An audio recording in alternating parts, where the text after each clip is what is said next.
Bapak.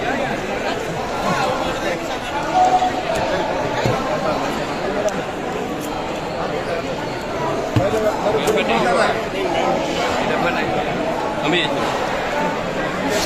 Ini aku.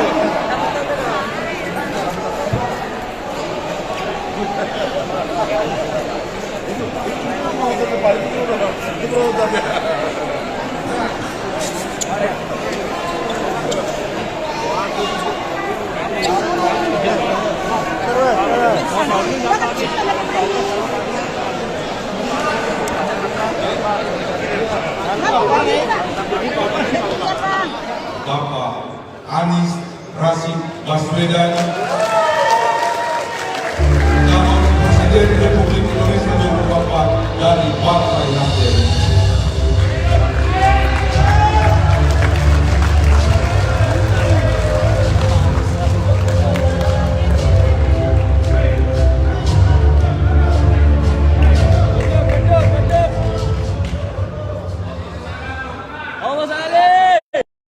Saya hormati Wakil Ketua Umum Partai Nasdem, Bapak Ahmad Ali. Saya hormati juga Wakil Ketua DPR RI, Bapak Rahmat Gobel, Gubernur ABN Akademi Bela Negara, Bapak J.K. Manila. Saya hormati Ketua DPP Nasdem beserta seluruh jajarannya, Billy Aditya. Saya hormati Bu Janet, Koordinator Bidang Ideologi dan Organisasi, Bapak Robert Wow, dan seluruh jajaran DPR RI, dan seluruh anggota DPRD Provinsi, DPRD Kabupaten Kota, fraksi Nasdem se-Indonesia. Tepuk tangan untuk semuanya.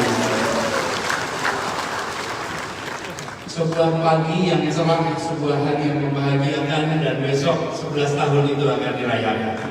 Sebuah perjalanan 11 tahun yang penuh dengan capaian-capaian. Saya masih ingat ketika masa-masa awal menata, menyiapkan naskah yang kemudian kita kenal sebagai Manifesto Restorasi Indonesia. Saya ikut dalam diskusi yang cukup panjang, yang waktu itu gagasan idenya adalah bagaimana kita memastikan bahwa Republik ini berada di dalam rel sesuai dengan janji kemerdekaan. Republik ini tidak didirikan untuk melindungi mayoritas, tidak didirikan untuk melindungi minoritas, tapi didirikan untuk melindungi setiap anak bangsa. Republik ini didirikan bukan untuk sekedar mengejar kesejahteraan, tapi Republik ini didirikan untuk menghadirkan keadilan sosial bagi seluruh rakyat Indonesia. Gagasan-gagasan besar itu ditulis, dibahas dalam sebuah keseriusan, dan kita harus berikan apresiasi khusus pada Ketua Umum Bang Surya Paloh yang pada waktu itu memberikan kesempatan pada anak-anak muda untuk berkiprah, memikirkan, dan betul-betul diberi ruang yang sesungguhnya. Peristiwa itu 12 tahun yang lalu. Hari ini kita berkumpul lagi, menengok ke belakang. Ternyata sudah begitu banyak capaian untuk melaksanakan apa yang dicita-citakan. Dan semua yang ada di sini adalah bagian dari pencapaian itu. Tadi sudah diceritakan di berbagai tempat, gagasan, ide perjuangan. Nah, tadi Kakak Ahmad Ali menceritakan tentang proses yang terjadi di Partai Nasdem. Izinkan saya sampaikan dalam kesempatan ini pertama kali saya bertemu dengan semuanya. Sebelumnya baru bertemu dengan DPP saja, pertama kali ketemu semuanya. Di bulan Juni, tanggalnya 15, pada waktu itu masing-masing DPP menyampaikan aspirasi. Dan ada 32 DPP yang menyampaikan aspirasi mengusulkan nama saya. Izinkan saya menyampaikan terima kasih dan apresiasi kepada semua yang memberikan kepercayaan. Dan kemudian pada tanggal 3 Oktober kemarin, Ketua Umum Bang Surya Paloh mengambil keputusan. Saya sampaikan pada waktu itu, tanggal 2, tepatnya sekitar jam 3 sore, ngobrol di kantor DPP. Saya sampaikan Mas Surya dengan rendah hati, bismillah, amanah ini terima, amanah ini ke bawah. Dan seperti yang dikatakan, ini tidak bisa diperjuangkan sendirian. Ini bukan misi satu orang. Ini adalah misi bersama-sama, bukan sekedar untuk Partai Nasdem, tapi untuk bangsa Indonesia atau Republik Indonesia. Jadi ketika sekarang kita BUMN bertemu sama-sama, kita harus sinkronkan ini. Perbedaan antara sebuah kompetisi sepak bola, kompetisi olahraga dengan kompetisi demokrasi, ada perbedaan yang sangat menyolok. Kalau di dalam kompetisi olahraga, maka kita tetapkan targetnya. Begitu targetnya tercapai, maka pesta dilakukan dan seluruh kegiatan berhenti, selesai. Ini target tercapai. Piala dunia, lomba latihan luar biasa, bertanding 90 menit, lalu menang. Pialanya dicium, kebanggaan seluruh penonton, dan kita kemudian pulang ke rumah masing-masing. Pekerjaan selesai. Dalam politik sebaliknya. Pertama, kita tidak bawa target, yang kita bawa adalah misi. Misi itu diemban. Kenapa? Karena misi itu untuk dilaksanakan, bukan sekedar target yang untuk dicapai, tapi untuk dilaksanakan. Jadi ketika meraih kemenangan bukan pekerjaan selesai. Justru ketika meraih kemenangan, disitulah amanat mulai dilaksanakan. Itulah bedanya antara proses kompetisi olahraga dengan proses kompetisi politik. Dalam kompetisi politik kita tidak bawa target, yang kita bawa itu misi. Dan untuk melaksanakan misi itu, maka kita harus menang. Untuk melaksanakan misi itu kita harus misi itu tidak bisa dilaksanakan kalau kita tidak menang, betul? Karena itulah kita bawa namanya misi. Jadi bukan sekedar target itu untuk diraih, misi itu untuk dilaksanakan. Dan misinya tercatat. Tidak banyak partai politik yang punya satu kalimat yang jelas maknanya. Restorasi Indonesia. Satu lagi langsung paham apa restorasi. Republik ini didirikan dengan gagasan. Tidak banyak republik yang didirikan dengan gagasan. Republik ini dengan gagasan. Dan para pendiri republik itu orang yang memikirkan secara serius. Katakan semua, buka itu pembukaan Undang-Undang Dasar 45. Baca itu. Lalu bandingkan dengan yang lain. Mengagumkan di situ saripati dari pergolakan pemikiran perjuangan di dalam penderitaan untuk merdeka yang kemudian mewujud dalam bentuk saripati pikiran yang melampaui batas-batas waktu. Dahsyat. Lihat juga lagu kebangsaan kita. Kakak sekali-sekali nanti kalau pas break buka lagu kebangsaan beberapa negara tetangga kita. Bandingkan syairnya. Beda betul. Tidak ada penyebutan manusia, tidak ada penyebutan satu orang. Yang ada adalah tentang tanah tumpah darah Indonesia. Republik ini didirikan dengan gagasan yang hebat. Karena itu ketika kita bicara restorasi adalah kita membawa kembali kepada misi utama. Kalau sebuah perjalanan nih, orang tua kita Pak Ikan Manila dalam ekspedisi itu seringkali kita sudah berjalan jauh, kita buka kompas. Untuk apa? Ngecek titik azimut, memastikan kita berada di dalam arah yang benar, betul kan? Harus, kalau tidak kita sesat. Dan itu artinya kita melakukan apa yang disebut dengan restorasi. Jadi yang mau kita bawa sama-sama ke depan adalah bagaimana misi satu kalimat tadi, menghadirkan keadilan sosial bagi seluruh rakyat Indonesia itu bisa terlaksana. Di mana-mana kita akan menyaksikan itu nanti. Dan ini yang kita ikhtiarkan sama-sama. Indonesia sudah melewati satu bangsa terjadi tahun 28. Lewat apa yang disebut sebagai Sumpah Pemuda. Tahun 45 kita menjadi satu negara. Satu negara, dunia belum satu negara. Tahun 57 deklarasi Juanda, kita jadi satu teritori. Asalnya antar pulau terpecah belah. Diakui tahun 82. Nah, ini satu berikutnya. Satu, perekonomian setara harga, di mana saja mendapatkan kesetaraan kesempatan. Ini misi kita yang harus kita laksanakan sama-sama. Yang dari Papua, mana Papua? Mana Papua? Itu Papua. Ya. Sulawesi Utara, mana Sulawesi Utara? Nah, Sulawesi Utara. Kalimantan Utara. Kalimantan Utara. Ini tempat-tempat semua yang secara hitungan kilometer dari Jakarta amat panjang. Tapi mereka tidak boleh merasakan perbedaan harga yang luar biasa dengan Jakarta.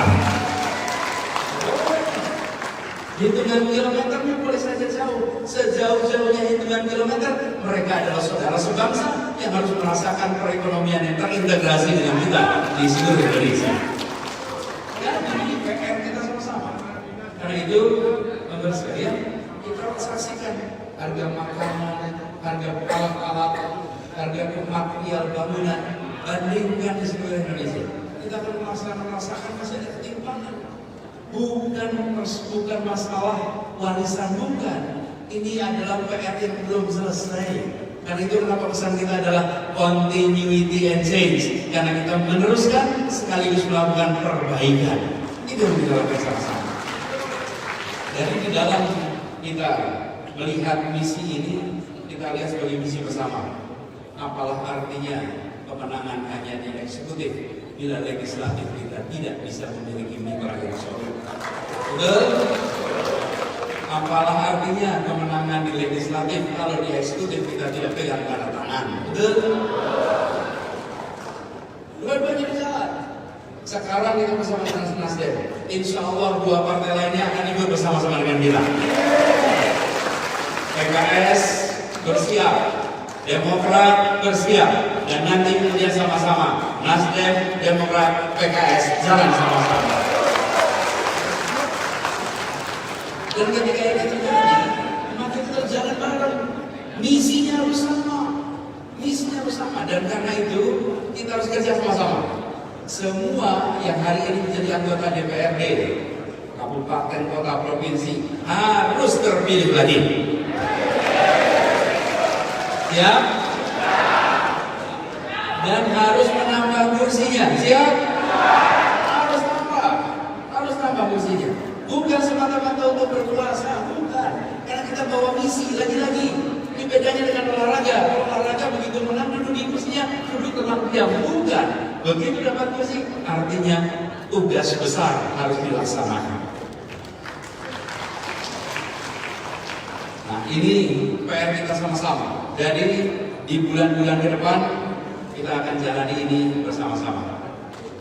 Misinya sama, bagi-bagi tugas, dan kita ingin memastikan apa yang dibawa sebagai misi di Jakarta di tingkat nasional mencerminkan aspirasi yang ada di tangan Bapak Ibu sekalian di sini. Kakak semua di sini tiap-tiap wilayah punya tantangannya. Pastikan itu masuk. Jangan hanya nasional mencerminkan Jakarta. Tidak, nasional harus mencerminkan nasional, harus mencerminkan dari seluruh wilayah Indonesia. Karena itu kita bersama-sama di dalam proses ini semua. Dan insya Allah kita akan jalani ini. Alhamdulillah minggu lalu sempat ke Sumatera Utara. Mana Sumatera Utara? Sumatera Utara. Kemarin Sumatera Utara cukup membuat gelombangnya agak menggetarkan. Rasanya gelombang ini dirasakan di mana-mana. Saya sendiri terus terang tidak membayangkan. Saya diberitahu Pak Iskandar, kan Pak Iskandar ada di sini. Loh, besok saya diberitahu ya nanti akan ada penjemputan di bandara. Saya pikir dijemput di bandara, ternyata bukan dijemput, dikirimin air bah di bandara. Kalau betul-betul saya tidak mengira sebanyak itu. Keluar dari bandara, saya bayangkan ya kita jalan saja ke tol.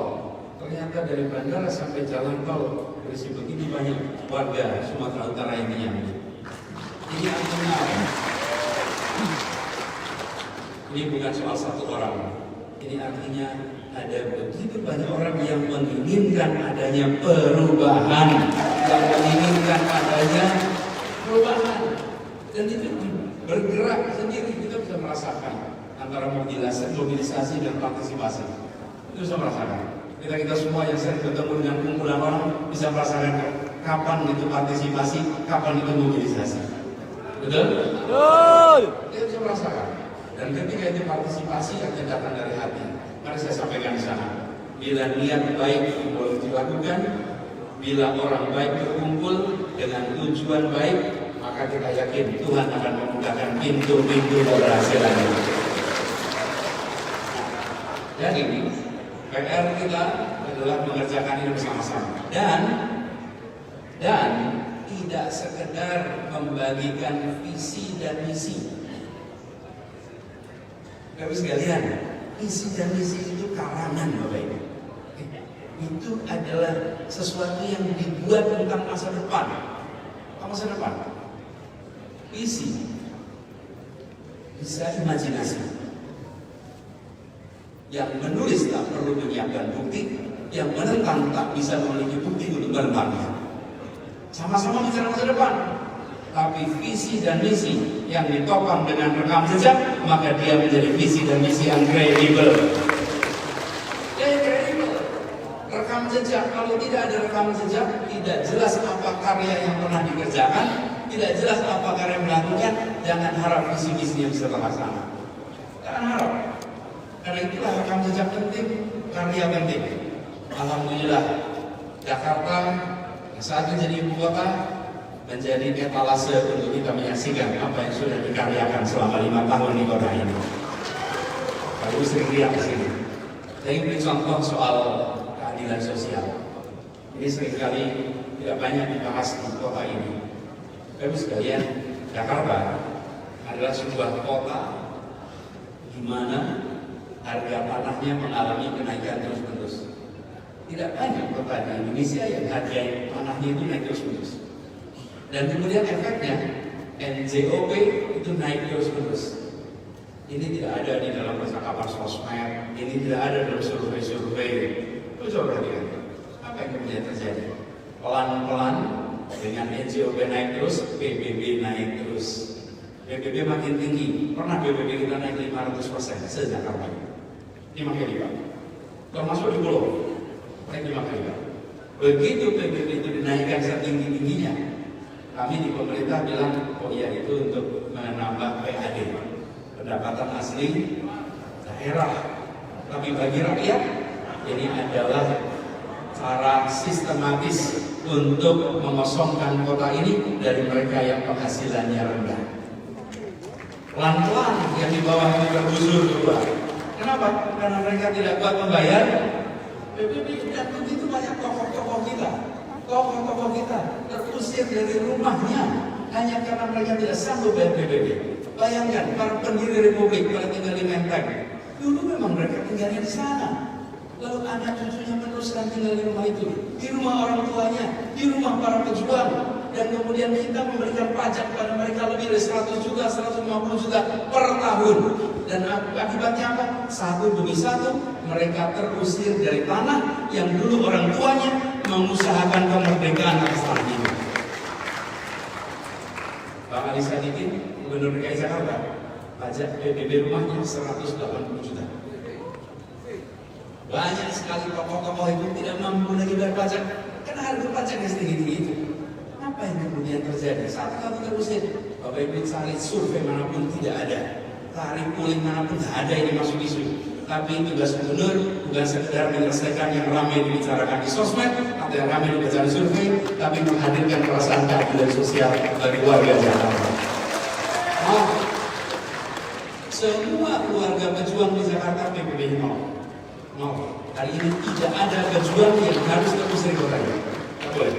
Semua orang berjasa di kota ini tidak diberikan PBB. Guru itu yang membuat kita duduk di ruangan ini. Tanpa guru kita tidak berada di ruangan ini. Dan saya menyampaikan ini di hari pahlawan 10 November. Mereka yang berjuang PBB mau, tetapi guru mau PBB di Jakarta. Sehingga mereka tenang tinggal di kota ini. Para pensiunan, para purnawirawan. Pak YK Manila kalau tinggal di Jakarta maka otomatis PBB-nya nol. Mereka yang dulu berdinas atas nama Republik, selesai berdinas mereka kehilangan tempat tinggal. Kenapa? Karena mereka tidak mampu lagi bayar PBB. Ini hal kecil Bapak sekalian, nampaknya kecil, tapi sistemik dan kita menganggap bukan masalah. Karena bukan masalah kita tidak merasa perlu menyelesaikan. Ini kita bereskan dan begitu ini dilakukan. Sekarang ini kita ambil kebijakan semua 2 miliar ke bawah karena PBB. Apa yang terjadi? 85% rumah di Jakarta sekarang tidak harus membayar PBB. Supaya apa? Supaya kota ini tetap rumah bagi semua. Rumah bagi semua. Jangan sampai kotanya global, tapi justru penduduknya pelan-pelan dikosongkan. Ini hal sederhana. Saya berikan ilustrasi bahwa ketika kita berada di dalam pemegang amanah, bukan hanya merespon yang ramai dibicarakan, tapi merespon hal yang mendasar menyangkut hak-hak warga. Bapak sekalian, teman-teman yang saya hormati, izinkan kesempatan ini saya juga menyampaikan keinginan untuk kita sama-sama ke depan satu arah. Dan apa yang tadi disampaikan oleh Pak Ketum, bahwa garis kebijakan Nasdem harus betul-betul sampai ke bawah. Jadi nantinya ketika kita jalan sama-sama dengan bawa misi, maka kita keluar di semua wilayah juga bersama-sama. Nanti kita berharap bisa mendatangi berbagai tempat. Nah, kemarin sudah ke Sumatera Utara,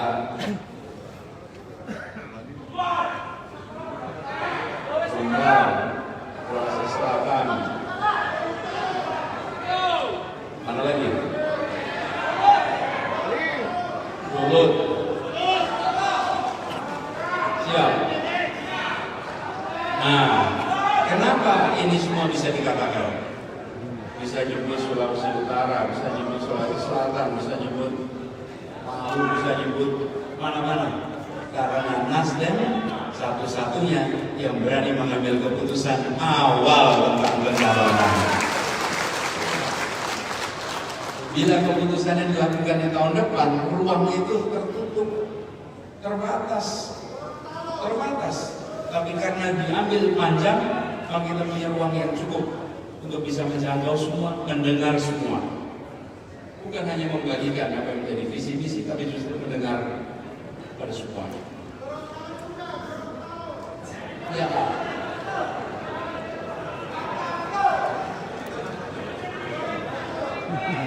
Jadi, kalau Jawa mana? Jawa Timur, Jawa Barat, Jawa Tengah. Ya, insya Allah nanti satu persatu kita jalan sama-sama. Dan teman-teman semua, kakak-kakak yang saya hormati, kerja bersama ini lagi-lagi nantinya kita harus kerjakan bersama koalisi kita. Hari ini kita bersama dengan Nasdem, karena kita masih menunggu yang kedua nanti mengambil keputusan. Setelah tuntas, tapi kita optimis, insya Allah nanti segera akan kita saksikan sebuah koalisi yang terbangun sama-sama. Nanti kemudian kita jalan bareng-bareng, dan ketika kita jalan bareng-bareng, pesan kepada semuanya bahwa ini adalah untuk perbaikan, ini adalah untuk kebaikan bagi semuanya. 11 tahun perjalanan menjadi bekal. Apakah Nasdem sudah masuk usia tua? Belum. Karena itu bagi Nasdem punya lebih banyak besok daripada kemarin. Kemarinnya 11 tahun, besoknya tak terbatas masa waktunya. Semoga Imlek ini menjadi kesempatan untuk sinkron, dan saya akan titipkan bahan-bahan lewat Kakak Ali, Kakak Willy yang nanti menjadi bahan untuk kita bagikan semuanya.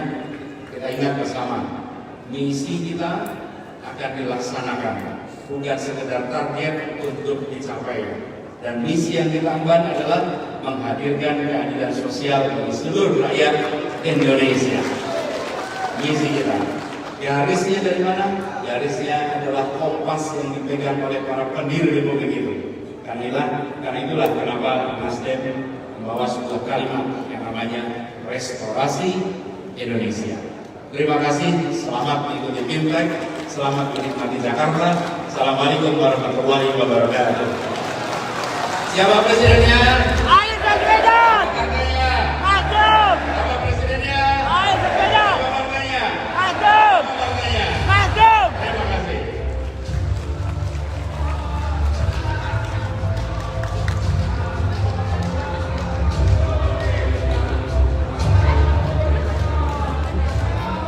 Terima kasih